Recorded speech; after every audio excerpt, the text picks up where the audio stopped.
말씀을 나누고 있습니다. 오늘은 순종의 예배라는 제목으로 말씀을 좀 살펴보고자 합니다. 순종이 예배와 무슨 상관인가? 예배하다, 예배 무슨 뜻이라 말씀드렸지요? 원어적인 의미는 엎드리다, 엎드림이 예배입니다. 그렇기 때문에 엎드림이야말로 순종의 자세, 태도를 잘 보여주기 때문에 순종의 예배, 순종하는 건 너무나 하나님께 중요한 것입니다. 전도서 기자는 그 글의 마지막 부분에서 이렇게 알려주고 있습니다.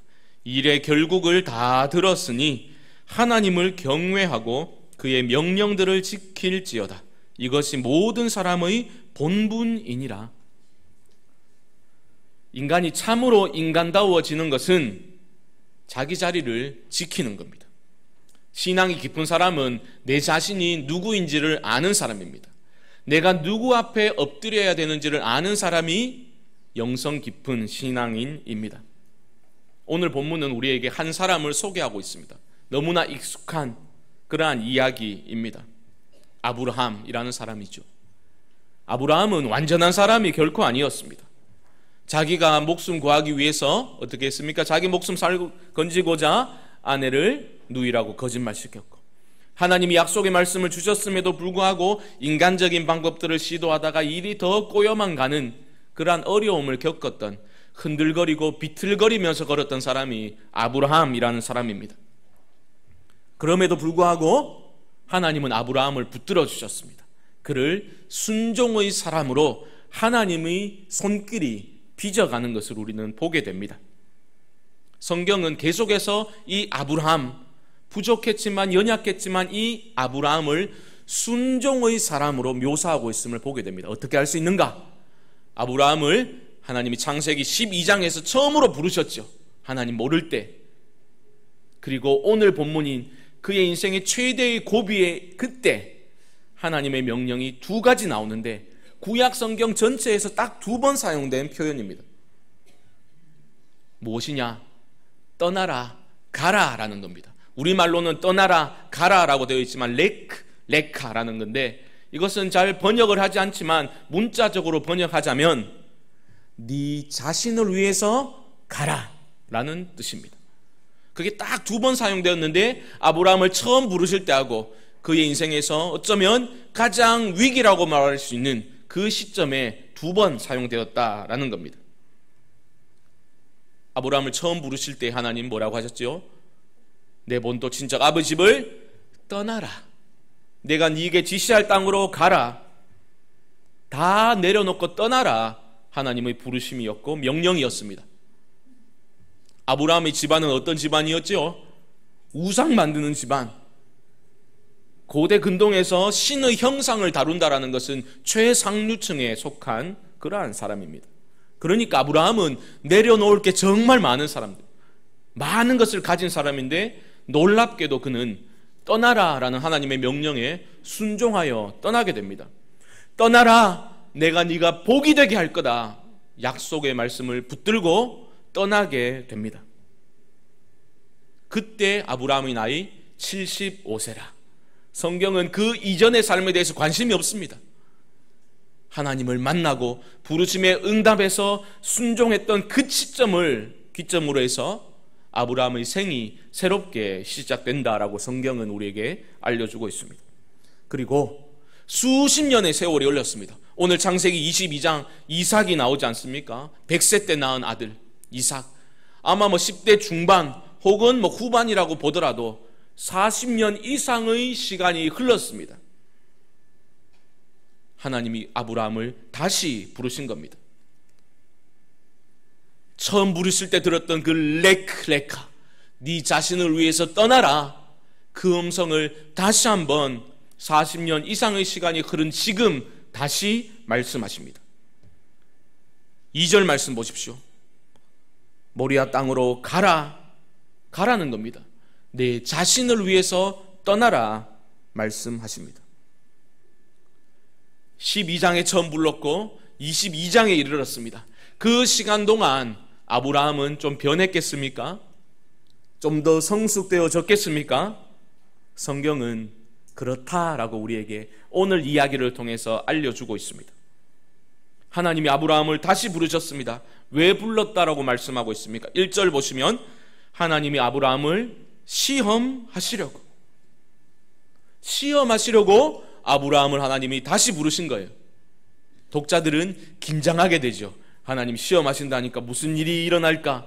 하지만 아브라함은 전혀 모른 채 즉각적으로 응답하고 있습니다. 내가 여기 있나이다. 아브라함아 부르시니 내가 여기 있나이다. Here I am. 문자적으로는 나를 보소서. 이것은 바로 부르신 이에 대해서 즉각적으로 순종하겠다라는 자세와 태도를 표현하고 있는 것입니다. 아브라함이 대답하는 거 보니까 하나님과 좀 친한 것 같습니까? 그렇지요. 하나님과 신뢰의 관계에 있었음을 우리는 알 수 있습니다. 그 옛날 에덴에서 죄를 범하고서 하나님과 관계가 단절된 아담을 부르셨을 때와 사뭇 다른 반응이죠. 아담아 네가 어디 있느냐? 아담은 어떻게 했습니까? 숨었습니다. 내가 두려워하여 숨었나이다. 죄 때문에 하나님과의 관계가 단절되니 아담은 숨었지만 아브라함은 하나님과 신뢰의 관계에 있었고 즉각적으로 내가 여기 있나이다 대답하고 있습니다.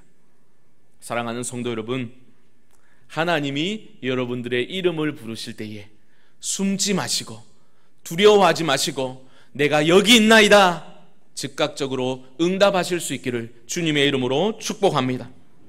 아멘. 잘 하셨는데 사실 신앙생활 좀 잘해보려고 몸부림쳐 보신 분들이라면 그게 쉽지 않다는 것 잘 아실 겁니다. 그렇죠? 왜 그렇습니까? 하나님이 우리를 부르시면 아브라함처럼 부르셔가지고 예 라고 대답하면 떠나라 이렇게 말씀하실 때 있거든요. 하나님의 부르시면 떠나라, 내려놓으라, 포기하라, 희생하라. 하나님은 우리에게 어찌 보면 하나님의 부르심은 우리에게는 고통스러운 경험으로 다가올 때가 있다라는 겁니다. 부르셨는데 응답했는데 하나님은 광야로 이끌어 가실 때가 분명히 있다라는 것입니다. 겁나지 않습니까? 보십시오. 아브라함을 부르신 하나님은 명령을 주시는데 청천벽력과 같은 명령입니다.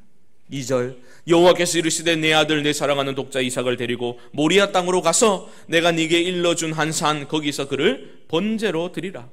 자기 귀를 의심할 수밖에 없는 명령을 주고 계십니다. 인생 최대의 고비, 위기를 맞이하게 된 겁니다.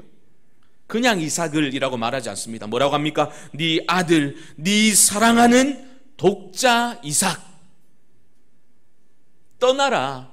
내 자신을 위해서 떠날 뿐만 아니라 이번엔 뭡니까? 아들을 번제로 드리라, 죽이라는 겁니다. 얼마나 충격적이었겠습니까? 아니 그 옛날 두려웠지만 떠나라 하셨을 때 순종해서 떠났잖아요. 복을 받았잖아요. 하나님의 약속의 자녀 이삭을 선물로 받았는데 지금 와서 또 떠나라니요. 그 선물을 다 내려놓고 번제로 바치라고 하니 아브라함이 얼마나 충격에 휩싸였겠습니까? 여러분, 하나님은 왜 이런 시험을 하실까요? 목사님, 시험이 없으면 진보와 성장이 있겠습니까? 학교 애들 시험 없으면 공부하겠습니까? 제대로 학습하겠습니까? 물론 그럴 수 있죠. 그런데 이런 시험은 너무 잔인하지 않습니까? 하나님 꼭 이렇게까지 피를 보셔야 되겠어요? 막 이런 마음이 일어나지 않습니까? 하나님 어떻게 대답하실까요? 그래, 내가 이렇게까지 해야만 되겠다. 왜냐고? 내가 너를 사랑하기 때문이다. 이게 하나님의 대답입니다. 무슨 이런 사랑이 있습니까? 되물을 수 있겠지요.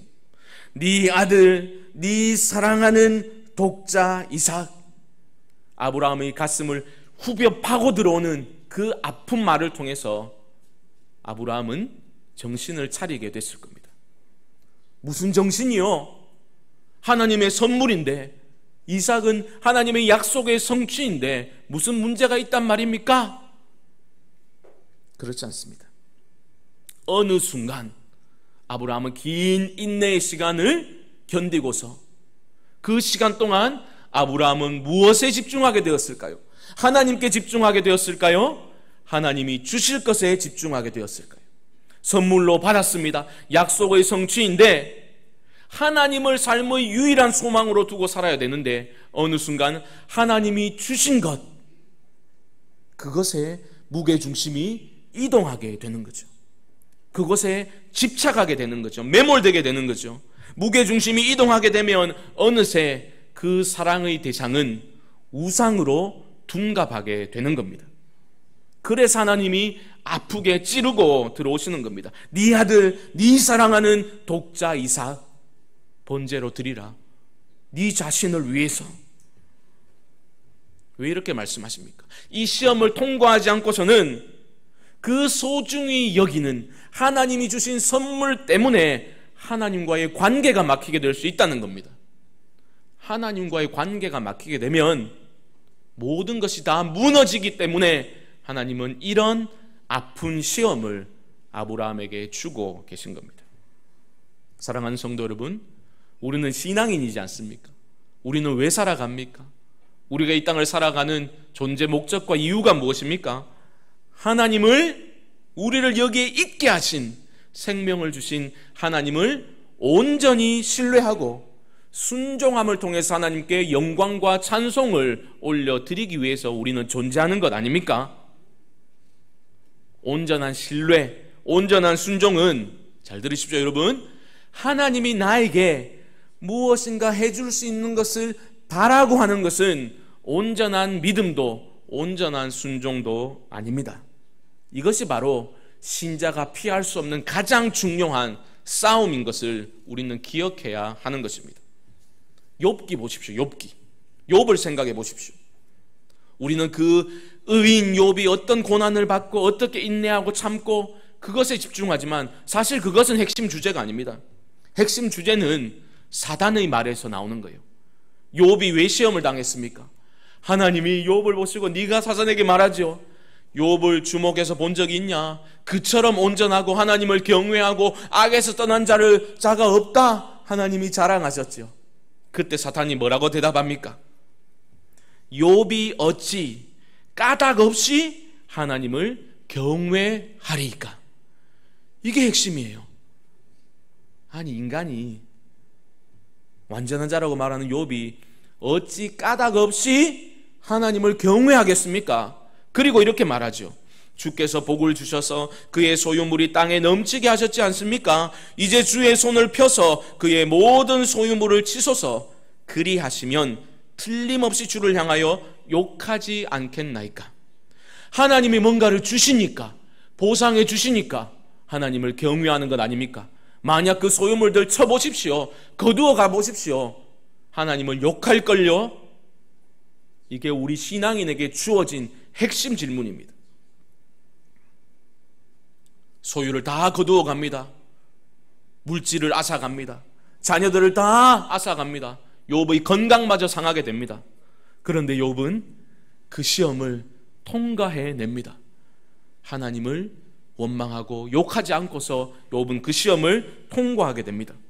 사랑하는 성도 여러분, 여러분들이라면 하나님이 은혜로 내려주신 그 소중한 것들 앗아간다 하더라도, 사라지더라도 하나님을 신뢰하실 수 있겠습니까? 그러한 위기와 이해할 수 없는 고통스러운 상황 속에서라도 하나님의 선하심을 의심치 않고 그럼에도 불구하고의 신앙으로 끝까지 감사하고 순종의 삶을 살 수 있으시겠습니까? 하나님이 원하시는 건 그겁니다. 우리를 그 자리까지 하나님은 이끌어 가시기를 원하시는 겁니다. 그렇기 때문에 우리 삶에 아무 문제 없고 모든 게 다 안정되게 돌아가고 있을 때 하나님이 갑자기 나타나시는 거죠. 그 수십 년 전에 하셨던 그 명령을 다시 하시는 거죠. 떠나라.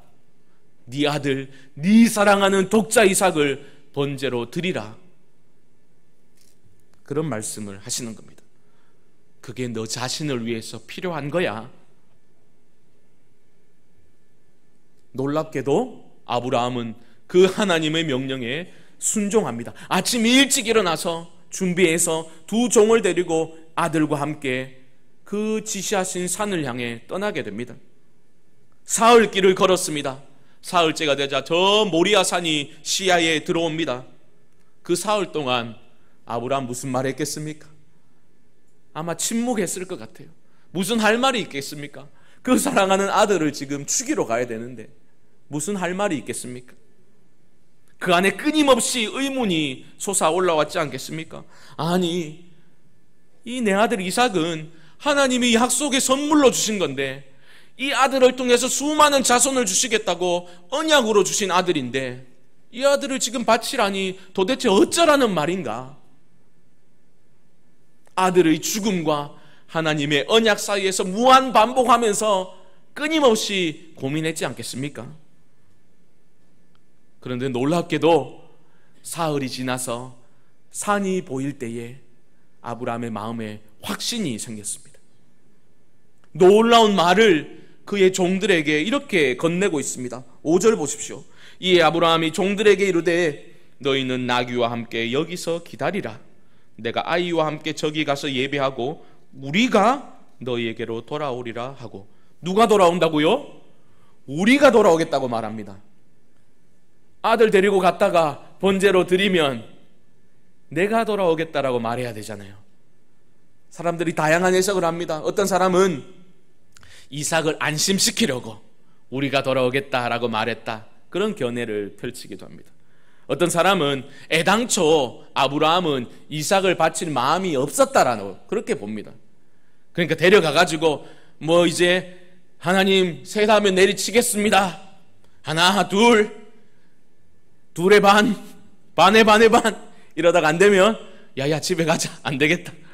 뭐 애당초 거역할 마음이었다라는 거죠. 다 틀린 견해입니다. 아브라함은 놀랍게도 그 옛날에 부활신앙을 가지게 된 거예요. 왜 그랬겠습니까?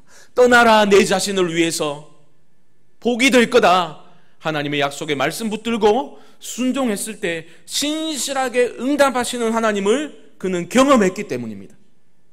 하나님과 동행하면서 물론 흔들리고 넘어질 때 있었지만 한 가지 깨달은 게 있다면 하나님은 자신의 약속의 말씀 반드시 지키시는 신실하신 하나님이십니다라는 것을 확신하게 된 겁니다. 창세기 17장에서 아브라함에게 나타나신 하나님 이런 말씀 주십니다. 네 아내 사라가 네게 아들을 낳으리니 너는 그 이름을 이삭이라 하라. 내가 그와 내 언약을 세우리니. 누구와 세운다고요? 그와. 내가 이삭과 언약을 세우리니 그의 후손에게 영원한 언약이 되리라. 하나님이 약속하셨어요. 이삭을 통해서 내가 이삭과 언약을 맺고 그 수많은 자손들을, 그 언약을 내가 이삭과 맺고 주겠다. 아브라함은 아들의 죽음과 하나님의 언약의 성취 사이에서 끊임없이 고민하였지만 결국은 하나님을 신뢰하는 결론에 이르게 됩니다. 여러분, 이성적인 판단이 아니었습니다. 방법을 몰랐다니까요. 어떻게 할지 몰랐습니다. 그 방법은 알 수 없었지만 하나님은 반드시 약속을 지키시는 신실하신 분이심을 믿었기 때문에 우리가 예배하고 돌아오겠다. 아브라함은 그렇게 말했습니다. 이 놀라운 고백을 히브리서 기자는 이렇게 설명합니다. 자막이 나올 텐데요. 히브리서 11장 17절로 19절은 이렇게 말합니다. 아브라함은 시험을 받을 때에, 이 시험입니다, 믿음으로 이삭을 드렸으니 그는 약속들을 받은 자로 돼 그 외아들을 드렸느니라. 그에게 이미 말씀하시기를 내 자손이라 칭할 자는 이삭으로 말미암으리라 하셨으니 그가 하나님이 능히 이삭을 죽은 자 가운데서 다시 살리실 줄로 생각한지라. 비유컨대 그를 죽은 자 가운데서 도로 받은 것이니라. 무슨 말입니까? 히브리서 기자는 그 옛날에 아브라함이 부활 신앙을 가지고 있었다라고 말합니다.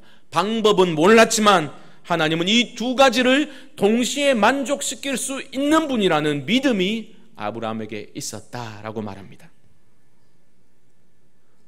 아버지와 아들이 길을 걷고 있습니다. 아들이 아버지에게 묻습니다. 아버지, 불과 나무는 여기 있는데 번제할 어린 양은 어디 있습니까? 질문을 합니다. 아브라함이 뭐라고 대답합니까? 입 다물이라, 머리 아픈데. 내가 알아서 한다. 내가 한다라고 말하지 않습니다. 뭐라고 말합니까? 8절 보십시오. 아브라함이 이르되 내 아들아 번제할 어린 양은 하나님이 자기를 위하여 친히 준비하시리라.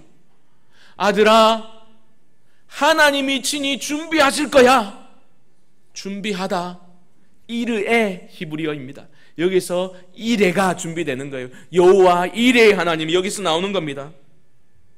사랑하는 성도 여러분, 인생의 고비를 맞이할 때에 여호와 이레의 하나님, 하나님이 친히 준비하실 거야, 그 믿음을 가지실 수 있기를 주님의 이름으로 축복합니다. 믿음으로 선포하셔야 돼요. 위기의 상황에 한숨 짓고 절망의 소리를 뱉어내는 것이 아니라 믿음으로 승리의 선포를 하실 수 있기를 주님의 이름으로 축복합니다.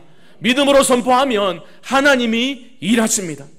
우리의 상황과 문제보다 더 크신 하나님, 그가 누구이기에 바람과 바다도 순종하는가? 바람과 바다를 지으신 분, 세상보다 더 크신 하나님께서 모든 문제를 잠잠케 하시고 하나님의 역사를 이루실 줄 믿습니다. 이 믿음을 우리는 회복해야 합니다. 칼을 들고서 그 최대의 위기 상황에서 내리치려고 하는 그 순간 여호와의 사자가 황급하게 그를 멈추게 합니다. 아브라함아, 아브라함아, 2번이나 다급하게 부르십니다. 그리고 12절, 그 아이에게 내 손을 대지 말라, 그에게 아무 일도 하지 말라, 네가 네 아들 네 독자까지도 내게 아끼지 아니하였으니 내가 이제야 네가 하나님을 경외하는 줄을 아노라. 끝까지 아프게 말씀하시죠. 네 아들 네 독자까지도. 아브라함은 속으로 연신 외쳤을 겁니다. 아닙니다, 하나님, 이제 압니다. 내 아들 아닙니다, 내 거 아닙니다. 깨닫게 되었을 겁니다.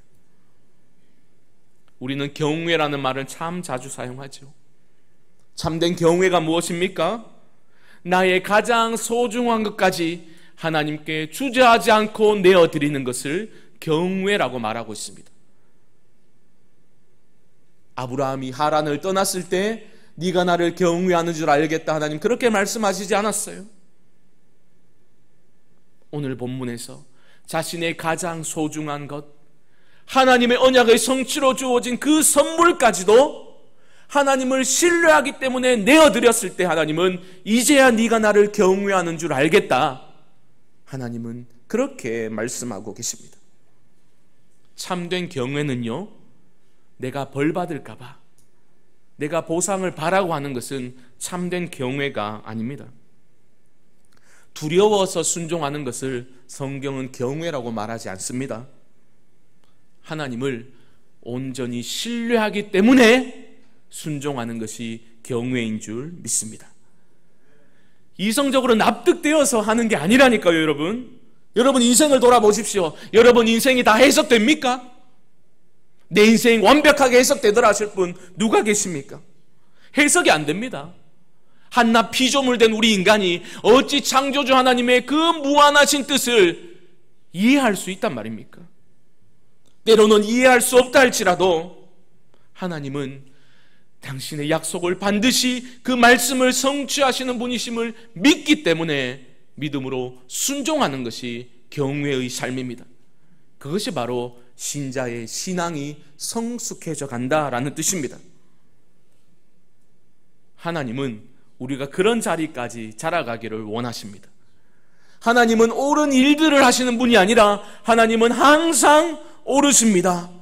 이 고백을 하게 만드시는 거죠. 하나님은 선한 일들을 도모하는 게 아니라 하나님은 항상 선하십니다.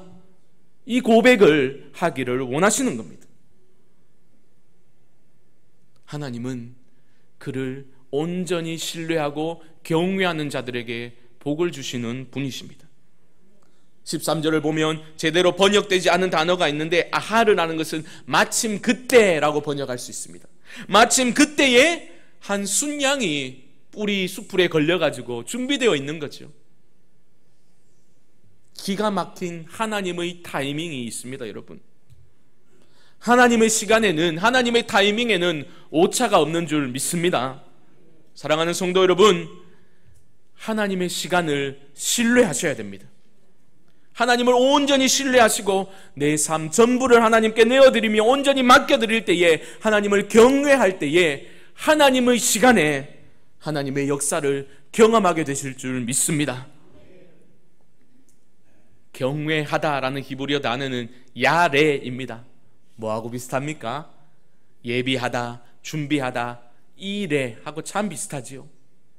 하나님을 경외할 때 하나님이 우리의 발걸음을 예비하시는 줄 믿습니다.